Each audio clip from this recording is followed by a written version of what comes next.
Bismillahirrahmanirrahim. Alhamdulillahi rabbil alamin, wassalatu wassalamu ala rasuli rabbil alamin, nabiyyina wa habibina wa qudwatina Muhammad ibn Abdullah wa ala alihi wa sahbihi wa man walah, amma ba'du. Muslimin dan muslimat, para jemaah, para pencinta ilmu, para pencinta keampunan Allah Azza wa Jalla, Assalamualaikum warahmatullahi wabarakatuh. Alhamdulillah, syukur kita kepada Allah Azza wa Jalla pada hari ini 20 Ramadan 1444 bersama dengan 11 hari bulan 4 2023, bermakna bermulalah malam ini malam 10 akhir Ramadan, di mana apabila masuknya 10 akhir Ramadan, kita belajar daripada Nabi sallallahu alaihi wasallam, idza dakhala al-ashru shadda mi'zaru. Baginda Nabi sallallahu alaihi wasallam bila masuk 10 akhir Ramadan, diperketatkan kain dia. Wa ahya lailahu, dia hidupkan malam tu, sama ada dia berdiri solat ataupun dia beristighfar, berbagai-bagai ibadat yang dilakukan. Wa aiqaza ahlahu, dan dia kejut isteri-isteri dia, keluarga dia supaya bangun bersama. Hadis kita, hadis ini rawahul Bukhari. Maka dalam sunnah ini, sunnah Nabi SAW inilah kita akan hidupkan insya-Allah pada malam 10 yang terakhir ini, sebagaimana yang telah saya sebarkan dalam risalah kita ni, risalah Ramadan, Lailatul Qadar dan I'tikaf. Lailatul Qadri dan I'tikaf. Apa makna Lailatul Qadar? Lailatul Qadar ni satu malam yang Allah pilih setelah berpindah-pindah, akhirnya telah terbukti bahawa Lailatul Qadar itu berada di 10 akhir Ramadan. Maknanya malam 10 akhir Ramadan ini malam yang sangat berharga, malam yang sangat mahal. Sebab itulah dalam hadis Nabi SAW beritahu di awal Ramadan, atakum Ramadan syahrul mubarak. Telah datang kepada kamu Ramadan, bulan yang diberkati. Di akhir hadis Nabi kata, fihi lailatun, dalam bulan ini ada satu malam lebih baik daripada 1000 bulan. Tapi ingat, man hurima khairaha faqad hurim. Siapa yang terhalang daripada mendapat rahmat, mendapat kebaikannya, mendapat limpahan rahmat Allah Azza wa Jalla pada malam Lailatul Qadar, itulah orang yang terhalang daripada rahmat Allah. Kita kata na'udzubillahi minal khuzlan. Kita minta berlindung Allah Ta'ala daripada tertinggal kita, daripada kafilah, daripada rombongan orang-orang yang baik-baik, orang yang akan berusaha untuk hidup pada malam Lailatul Qadar. Kemudian mari teori pelik-pelik. Dia kata siapa dia bila Lailatul Qadar ni, kalau malam bermula Ramadan pada malam sekian, Lailatul Qadar malam sekian. Kita kata yang pertama sekali, Lailatul Qadar duduk di 10 akhir Ramadan. Karena itulah Nabi sebut taharrau. Dalam risalah ni tuan-tuan boleh baca, taharrau Lailatul Qadri fil ashril awakhir min Ramadan. Carilah, burulah, setengah orang kata kejarlah Lailatul Qadar itu bila? Pada malam 10 terakhir Ramadan.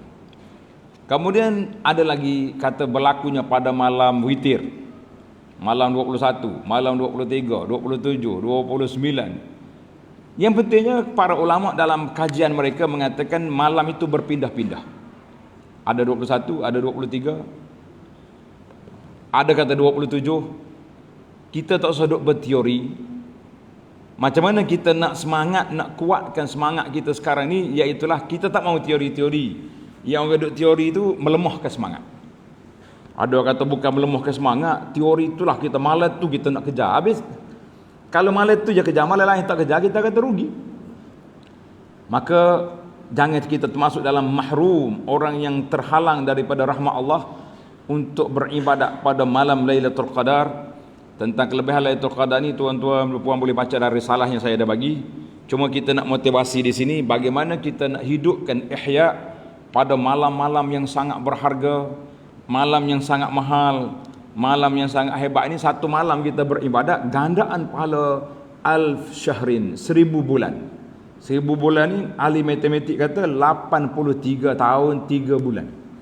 Mana gandaan pahala tu 83 tahun 3 bulan. Banyak sekali. Maka kita ketepikanlah teori-teori yang adanya. Teori kitanya 10 akhir Ramadan ni ada Lailatul Qadar.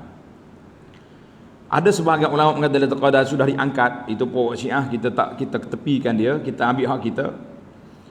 Maka ada orang sibuk Lailatul Qadar, duk cari tajuk, duk cari dia punya tanda-tanda. Karena itulah nasihat saya, janganlah kita sibuk mencari Lailatul Qadar dengan tanda-tanda dia. Oh, malam Lailatul Qadar ni sebab hujan, udara sejuk, pokok-pokok pun tak berangi, angin tak menyalak contohnya. Tetapi carilah Lailatul Qadar dengan banyak beribadat kepada Allah Azza wa Jalla. Jadi kita banyak ibadat. Perbanyaklah di akhir Ramadan ini dengan baca Quran, zikir, istighfar, bersedekah dan lain-lain.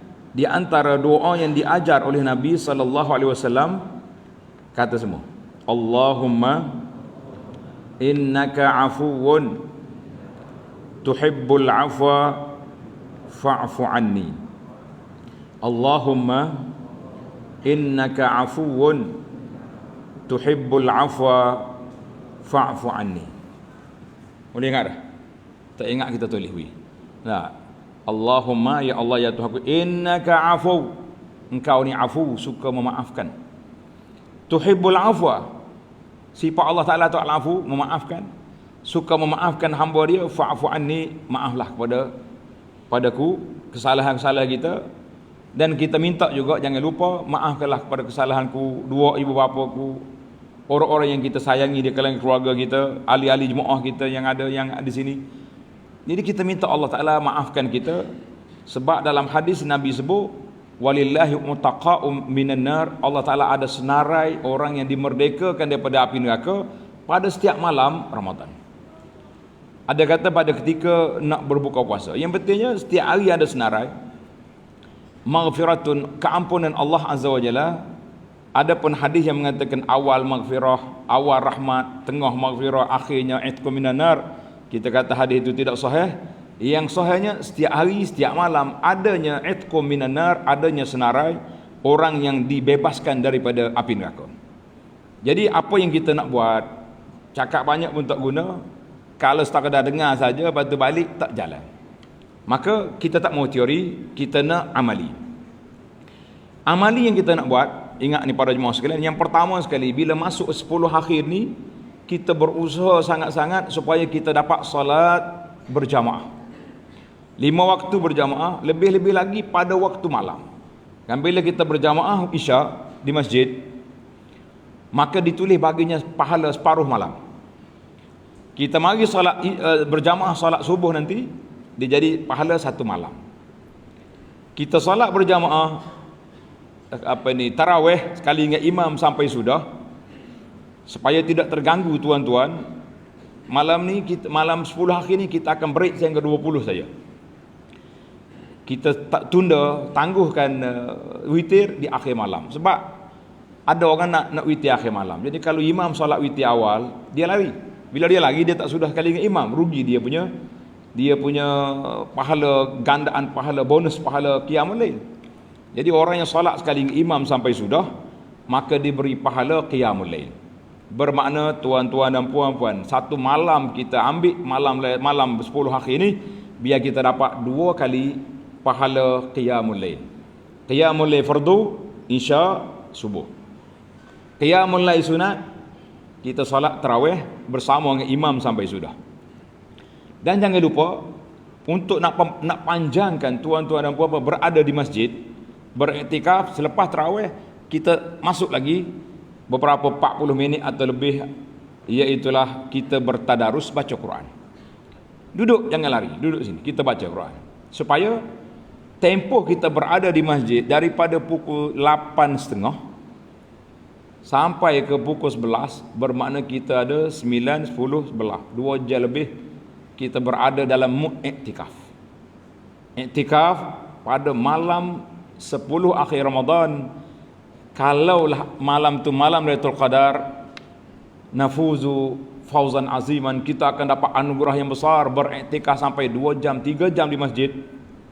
Kalau tak mampu iktikaf penuh, kita iktikaf separa, kita panggil. Masuk masjid kita iktikaf. Duduk sini, isya berjamaah. Kemudian solat tarawih, kemudian kita bertadarus.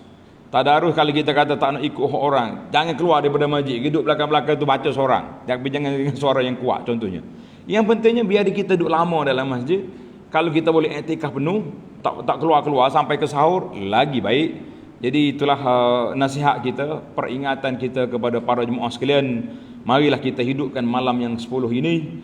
Mudah-mudahan kita termasuk di kalangan senarai orang-orang yang dibebaskan daripada api neraka dengan sebab doa kita. Sebab itulah kata di para ulama, di antara perkara yang besar yang kita kena buat pada malam 10 ni apa dia? Iaitulah berdoa kepada Allah Azza wa Jalla. Dia kata Syekh, doa'uka liwalidik, doa kamu dalam solat, tak kira solat tarawih ke, solat tahajud ke, afdalu bi kathir, lebih baik daripada sembelih 10 ekor kambing bagi orang makan. Kita doa ya, tak payah bayar apa-apa. Harga yang paling mahal doa kepada ibu bapa kita, iaitulah air mata kita.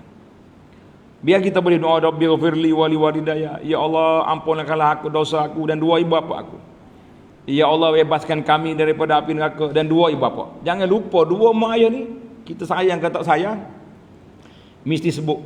Yang hidup atau yang mati sebut dua-dua. Kemudian barulah kita doa yang ketiga, kita doa untuk pasangan, suami, isteri, anak-anak. Biarlah kita masuk dalam senarai qafilatul khair, dalam rombongan yang baik pada bulan yang baik. Kata orang, kalau kamu tak jadi orang baik di saat orang lain baik, bila nak jadi baik? Kalau kita tak boleh senaraikan diri kita dalam rombongan orang yang dibebaskan dari neraka pada bulan yang mulia ini, bila kita nak bebaskan? Maka inilah peluang. Al-bidarul bidar, kata orang Arab, segeralah, jangan tangguh-tangguh.